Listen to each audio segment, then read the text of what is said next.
कि हम लोग पढ़ रहे हैं क्लास 9th का मैथमेटिक्स एक्सरसाइज 1.2 नंबर सिस्टम, जो कि इसमें हम लोग पढ़ चुके हैं 1.2 एक्सरसाइज। तो चलिए आज की प्रश्नावली को शुरू करते हैं। तो एक्सरसाइज 1.2 को शुरुआत करते हैं और इसे भी अच्छे से समझने की कोशिश करते हैं, हर एक चीज़ को बारीकी से समझेंगे। तो चलिए शुरू करते हैं। तो यहाँ पे प्रश्नावली 1.2 में हमारे पास है जो क्वेश्चन दिया गया है वो असत्य और सत्य के लिए है कि इसमें से क्या सही है क्या गलत है, इसका निशान लगाना है। ठीक है, लिखना है। तो यहाँ पे देखिए नीचे दिए गए कथन सत्य है या असत्य है, कारण के साथ अपने उत्तर में लिखिए। इसका कारण भी बताना है कि क्यों। ओके, पहला है हमारे पास, तो पहला हमारा है प्रत्येक अपरिमेय संख्या एक वास्तविक संख्या होती है। सही बात है ना, कि वास्तविक संख्या के अंदर में ही तो हमारा अपरिमेय अपरिमेय आता है। ये तो सही है, इसमें किसी को कोई डाउट नहीं होना चाहिए। तो ये हमारा कथन क्या हो गया, सत्य हो गया।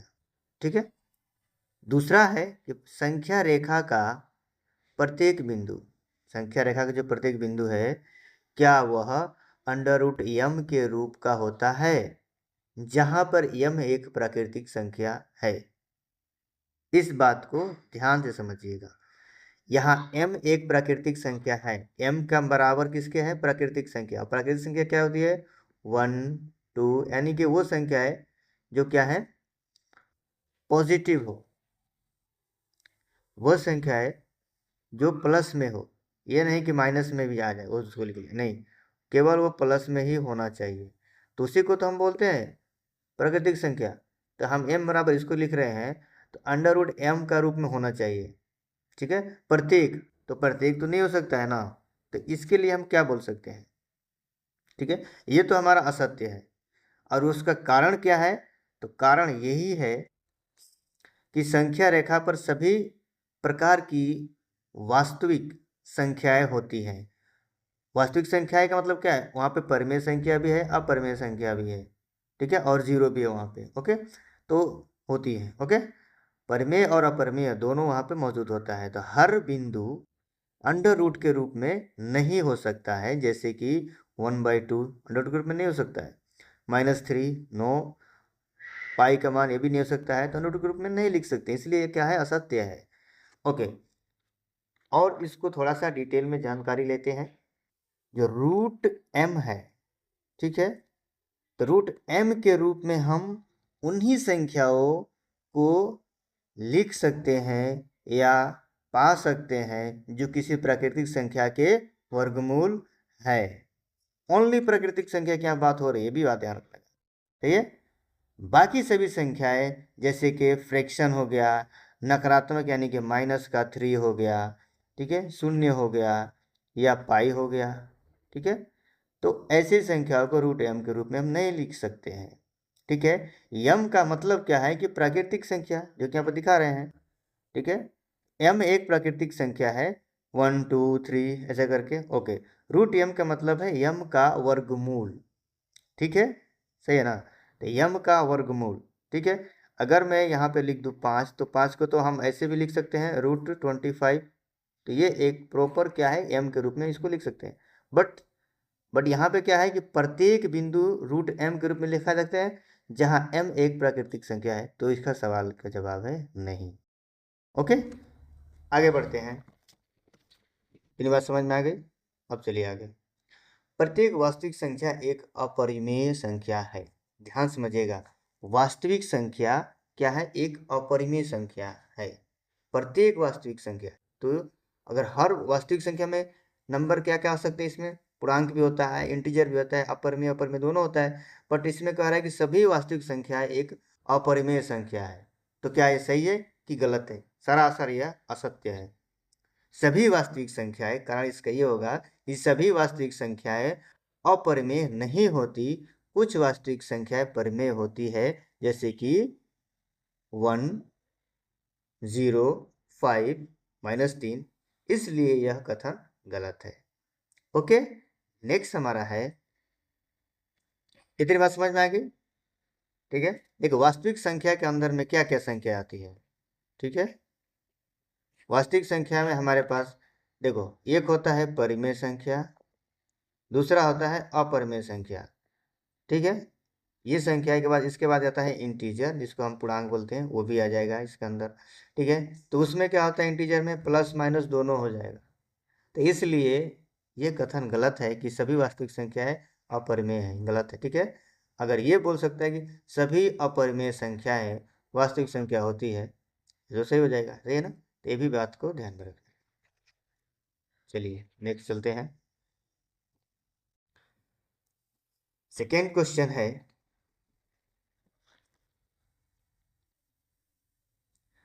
ध्यान समझिएगा। सेकेंड क्वेश्चन जो है कि सभी क्या है कि क्या सभी धनात्मक पूर्णांकों के वर्गमूल धनात्मक पूर्णांकों के वर्गमूल, यानी कि अगर कोई नंबर लाइन पर नंबर लिखा गया है, ये 0 है तो यहाँ से +1 +2 +3 ऐसे चालू होता है ना। ठीक है, लेकिन इधर का क्या होता है, ऋणात्मक पूर्णांक, तो यहाँ पे क्या है, धनात्मक पूर्णांक, जो कि प्लस वाला ही बोल रहा है। ठीक है, ये भी बात को ध्यान में रखना। ठीक है, चलिए इतनी बात समझ में आ गई। अब क्या है कि वर्गमूल अपरिमेय होते हैं, यदि नहीं तो एक ऐसी संख्या के वर्गमूल का उदाहरण दीजिए जो एक परिमेय संख्या है। तो यहाँ पे सवाल है कि ऐसा सवाल नहीं हो सकता है, नहीं हो सकता है, सभी धनात्मक पूर्णांकों के वर्गमूल अपरिमेय नहीं होते हैं। सभी धनात्मक पूर्णांकों के वर्गमूल जो होते हैं अपरिमेय नहीं होते हैं। उदाहरण के लिए अगर हमारे पास नंबर 4 हम ले रहे हैं यहाँ पे, तो यह एक धनात्मक पूर्णांक है और उसका वर्गमूल क्या होगा, इसका वर्गमूल कैसे लिख सकते हैं, 4 है तो इसका वर्गमूल क्या हो जाएगा, 2, जो कि एक परिमेय संख्या है, और 2 क्या है, एक परिमेय संख्या है। ठीक है, इसलिए ऐसा नहीं कि सभी धनात्मक पूर्णांकों के वर्गमूल अपरिमेय होंगे। ओके, ये भी समझ में आ गया। ऐसे हम एग्जाम में इसको लिखेंगे, इसमें किसी को कोई डाउट नहीं होना चाहिए। चलिए आगे बढ़ते हैं। क्वेश्चन नंबर 3 है, दिखाइए कि संख्या रेखा पर √5 को किस प्रकार निरूपित किया जा सकता है। ओके, इसको समझने के लिए हम आपको पहले समझाएंगे। ओके, तो चलिए इसको समझ लेते हैं। देखिए, सबसे पहले हम एक रेखा लेंगे। ठीक है, समझिएगा ध्यान से। हम एक रेखा ले लेते हैं पहले। तो एक लाइन ले लेंगे हम, चाहे जितना भी बड़ा ले लो, मुश्किल नहीं। ओके, अब देखो इस लाइन पे हमने एक रेखा ले लिया। ठीक है, रेखा खींच लिया। इस पर हम कोई भी बिंदु ए ले लेते हैं, ए और बी खींच लेंगे। ठीक है, यहाँ पे कोई बिंदु मान लेते हैं ए बी। ठीक है, तो यहाँ पे मैंने मान लिया कि यहाँ पे एक पॉइंट ले लिए और एक यहाँ पे ले लिए। ठीक है, और इस पॉइंट का हमने नाम दे दिया क्या, ए, और इसको दे दिया बी।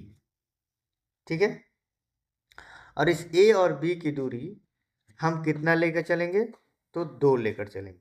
ठीक है, 2 मतलब कि 2 सेंटी। ओके, चलिए इसको भी ले लेते हैं। यहाँ से और यहाँ तक की दूरी कितनी ले लिया हम, 2 सेंटी। कितनी, 2 सेंटी।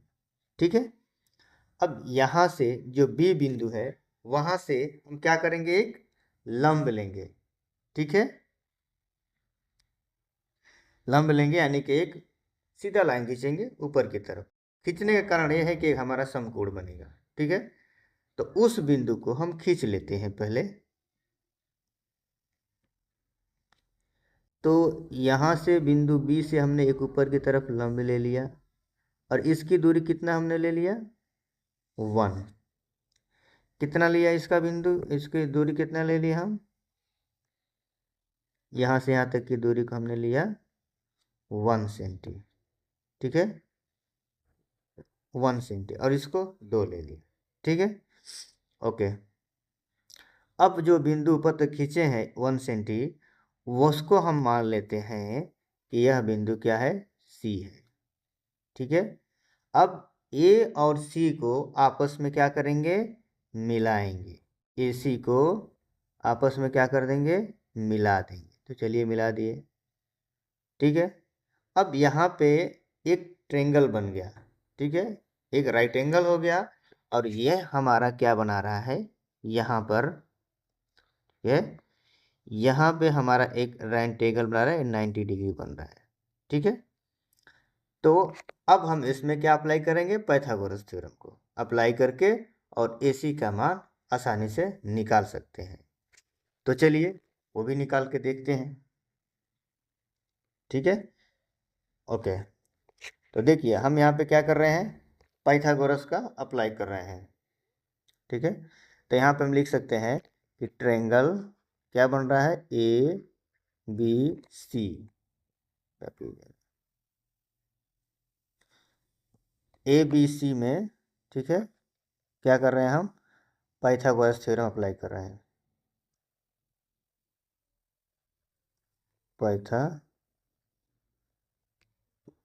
पाइथागोरस प्रमेय, पाइथागोरस प्रमेय से हम AC का मान निकालेंगे। पाइथागोरस थ्योरम आप लोग 8वीं क्लास में पढ़े हैं। ठीक है, तो इसमें किसी को कोई डाउट नहीं होना चाहिए। तो देखिए AC का क्या होता है, कर्ण का स्क्वायर इक्वल टू लंब का स्क्वायर अब और आधार का स्क्वायर यानी प्लस आधार का स्क्वायर। देखिए लिख के दिखाते हैं आपको। तो AC हमारा क्या है, कर्ण है, यहाँ पे लिखेंगे AC का स्क्वायर बराबर AB का स्क्वायर प्लस BC का स्क्वायर। यहाँ पे जो मान दिया गया है, AB का मान दिया गया है, तो यहाँ पे लिख देंगे AB का मान। ठीक है, AB का मान कितना है, 2, और 2 का क्या चल रहा है, स्क्वायर, और हमारा BC का कितना दिया है, 1, तो ये भी 1 का स्क्वायर हो गया। ठीक है, तो 2 का स्क्वायर कितना होता है, 4, अब प्लस 1 का स्क्वायर तो 1 ही होगा, तो ये कितना हो जाएगा हमारे पास, 5। इधर क्या चल रहा था, AC का स्क्वायर, AC बराबर क्या हो जाएगा हमारा, √5। ओके, समझ में आ गया इतना। तो ये हमारा √5 किसका मान आ गया, AC का, तो यहाँ पे √5 लिख देंगे। ठीक है, अब समझ में आ गया इतनी सारी चीज़ें। अब जब हम ये सब चीज़ें कोई भी कर सकता है, ठीक है, बट हम संख्या रेखा पर निरूपित कैसे करेंगे इसको समझना जरूरी है। तो अब हम यहाँ पे प्रकार की सहायता लेंगे, आइए देखते हैं। ओके, अब ये जो प्रकार है इसको हम क्या करेंगे, इस वाले पॉइंट पर इसको देखो कैसे रखेंगे हम इसको, समझो। यहाँ पे हमने इसको फिट करना है। ठीक है, थोड़ा सा इसको डाउन करते हैं, इसको फिट करना है, यहाँ पे लेंगे। ठीक है, इस पॉइंट पर हमने इसको फिट कर दिया। ओके, आगे वाला जो ये चिन्ह है इसको हम फिट करेंगे यहाँ पे C पॉइंट पे ले जाकर छोड़ दें। ठीक है, अब क्योंकि हमको √5 को दर्शाना है, तो √5 की दूरी कितनी है, यहाँ पे √5 का जो डिस्टेंस दिखा रहा है √5 सेंटी मान लीजिए इसका दूरी है। ठीक है, यानी कि कर्ण का मान हमने निकाल दिया। अब यहाँ से हमने एक प्रकार को रखना है और क्या करना है, खींचते हुए नंबर लाइन की तरफ लेकर आना है। कैसे, देखिए ऐसे खींचते हुए हमें नंबर लाइन की तरफ लेकर आना है, जहाँ पे वो कट कर रहा है वो हमारा क्या हो जाएगा, देखो कहाँ पे कट किया, देखो यहाँ पे कट किया है। ओके, तो यहाँ पे जब कट किया तो इसका मतलब क्या है कि जो इसको हम इस पॉइंट को कोई नाम दे देंगे। जैसे मान लो हमने इसका नाम दे दिया ABC है, तो इसको हम मान लो M मान लेते हैं, इस पॉइंट को हमने M मान लिया। ठीक है, यानी कि हमारा √5 जो है वो M के पास होगा, यानी कि M बराबर √5। ठीक है, या इसको ऐसे भी दर्शा सकते हैं कि ये जो पॉइंट जहाँ कट किया है वो √5 का है। देखा कितना आसान है, प्रकार की सहायता से हमने इसको कर लिया। ओके, अभी आगे चलेंगे, नेक्स्ट क्वेश्चन देखते हैं, इसमें किसी को कोई डाउट नहीं होना चाहिए। ओके, तो यहाँ से हम का मान, यहाँ से हमारा जो AC का मान था यानी √5 को हमने निरूपित कर दिया नंबर लाइन पे यहाँ पे। ठीक है, चलिए अब आगे बढ़ते हैं। ओके, कक्षा के लिए क्रियाकलाप वर्गमूल सर्पिल की रचना करना है। ठीक है, तो ये हम कैसे करते हैं, आइए जानते हैं। देखिए इसकी रचना कैसे करते हैं हम लोग। सबसे पहले चीज कि हमें इसकी रचना करने के लिए हमें एक लाइन को ड्रॉ करना होता है। ठीक है, ओके, ये लाइन हमने यहाँ पे ड्रॉ कर दिया। ठीक है, अब एक एक कहीं भी किसी भी बिंदु पर मान लीजिए कोई पॉइंट ले लो A और B को।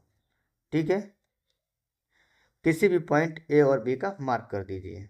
ठीक है, तो हमने क्या किया यहाँ पे हमने ले लिया कि ये जो पॉइंट है, देखते जाइएगा, हमने यहाँ पे मान लिया इस पॉइंट को, ये क्या है, A मान लिया इस पॉइंट को। ठीक है, यहाँ से एक दूरी लिया 1 सेंटी का, और यहाँ पे मान लिया ये पॉइंट क्या हमारा बी है, ठीक है। और इसकी दूरी कितनी है, इसकी दूरी भी हम लोग ड्रा कर देते हैं, ठीक है। इसकी दूरी हमारी होगी, कितनी होगी, 1 सेंटी का, 1 ही सेंटी का हम लोग लेंगे, ठीक है, क्योंकि हमको इसका सर्पिल बनाना है, ठीक है, स्पायरल टाइप का। ये हमारा दूरी हो गया 1 सेंटी। अब जहाँ बी पॉइंट जो है वहाँ से ऊपर की तरफ एक 90 डिग्री लेंगे, यानी कि सीधा एक लंब खींचेंगे बी पॉइंट से, ठीक है। तो वो भी खींच देते हैं, ले लो, यहाँ से हमने इसको खींच दिया, ओके। यहाँ से हमने एक लाइन खींच दिया, थोड़ा सा लाइट नहीं है, ओके। ये लाइन हमने खींच दिया। इसकी दूरी कितनी है, तो इसका भी दूरी हम ले लेंगे 1 ही सेंटी का, ठीक है। इसका दूरी कितनी है, तो इसका दूरी कितना है, 1 सेंटी। ये देखिए, इसका दूरी कितना है, 1 senti, 1 senti, okay.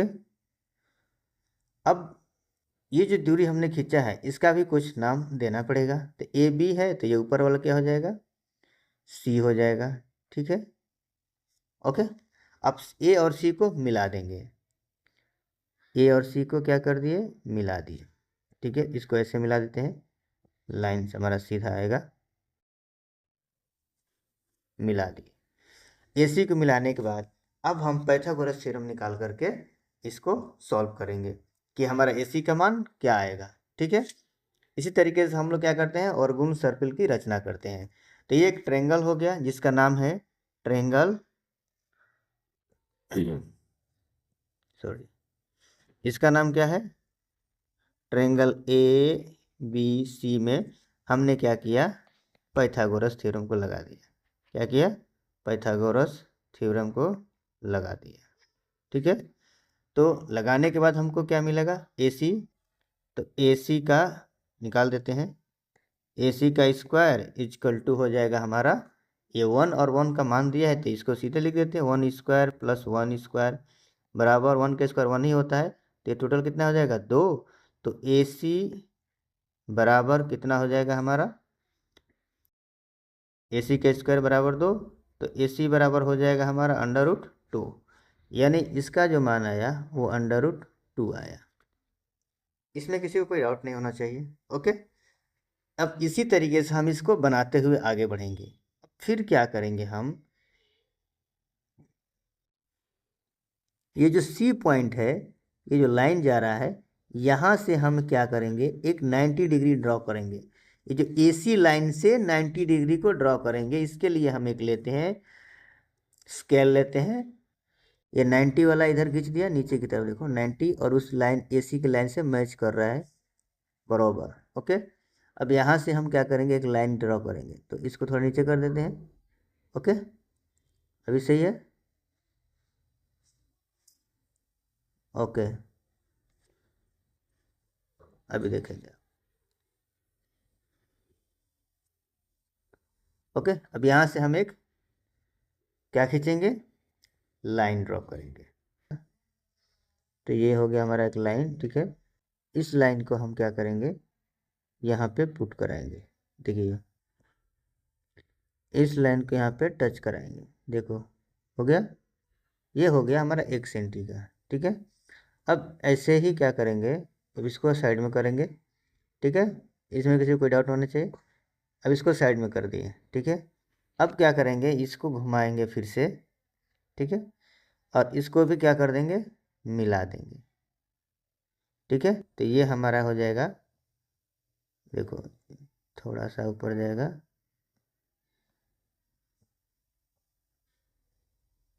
Okay, okay. अब इसको हम इस लाइन को क्या करेंगे, मिला देंगे, तो यहाँ से एक लाइन खींच लेंगे, ठीक है, और इस लाइन को इसके साथ अटैच कर देंगे। तो अभी जो हमने लाइन खींचा है यहाँ पे, वो कितने का है, अभी जो लाइन खींचा है ये भी कितने का है हमारा, 1 सेंटी का। तो अभी इसको मान लेते हैं ए बी सी है, तो इस पॉइंट को मान लेते हैं क्या है, ये हमारा डी है, ठीक है, डी पॉइंट, ठीक है। तो यहाँ पे 90 क्या बन रहा है, तो 90 हमारा ये बन रहा है। यहाँ पे क्या बन रहा था, ये। ठीक है, ध्यान में रखिएगा इस बात को। अभी देखो यहाँ से हम क्या निकालेंगे इसके लिए, तो इसके लिए भी क्या करेंगे, पाइथागोरस थ्योरम अप्लाई करेंगे। अभी ट्रायंगल कौन सा हो गया हमारा, ए सी डी, ए सी डी में।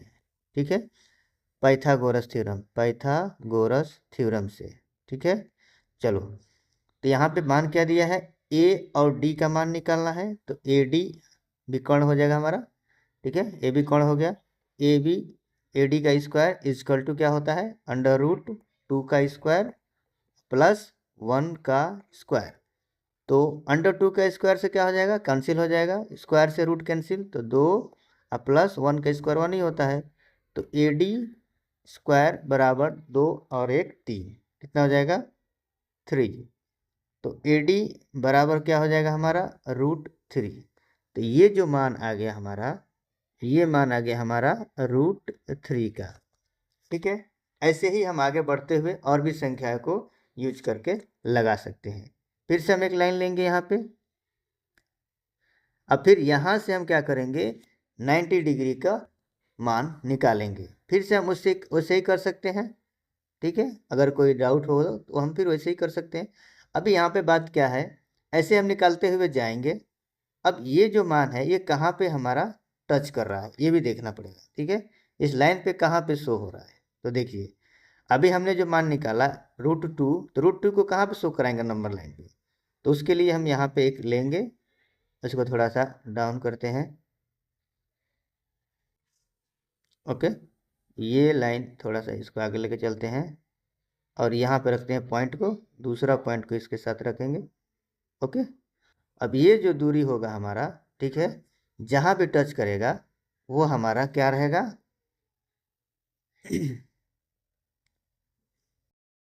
ओके, तो जहाँ ये टच करेगा वहाँ पे हम समझ जाएंगे कि वहाँ पे हमारा √2 का मान आ रहा है। तो देखो कैसे आएगा, ऐसे खींचते हुए लेकर आएंगे, ऐसे ऐसे ऐसे करते हुए ये काट दिया।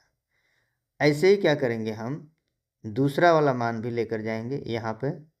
ठीक है, अब इसके लिए भी वैसे ही लेकर जाएंगे, ऐसे खींचते हुए लेके जाएंगे और ऐसे ये काट दिया। ठीक है, ऐसे ही हम हर मान को लेकर जाएंगे। ठीक है, और मानों को रखते हुए आगे बढ़ते जाएंगे।